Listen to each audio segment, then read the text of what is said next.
es geht doch noch gar nicht.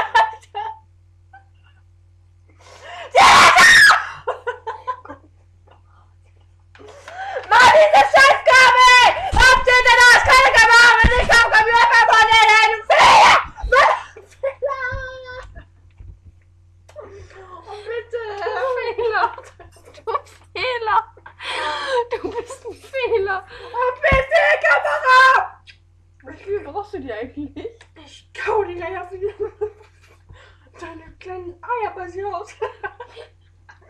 Oh Mann! Warum ist das nicht gar nicht auf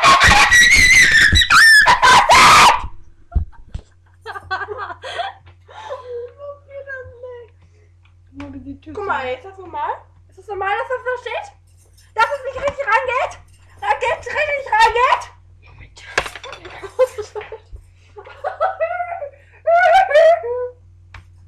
Geht doch. Was willst du eigentlich? Nee, guck doch!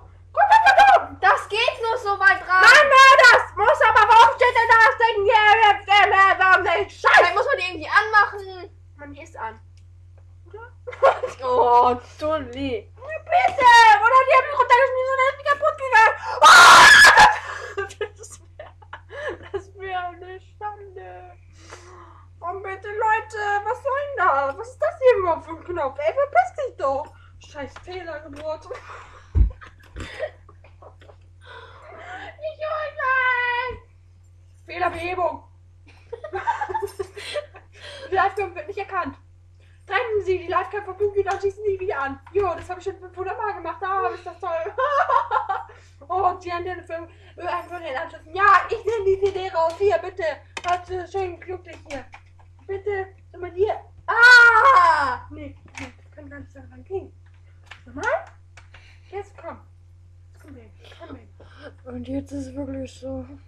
Mann, ey, was mich jetzt aufregt? Bei deiner Kamera. Mann! Mann, ich fahr gleich! Sie ist so ready mit der Welt. Mann! Mann, klick mir! Und dann... Nee. Komm mal runter. Mann, ey, warum geht das denn nicht? Ich fick dein Leben. Ja, ich fick gleich mal.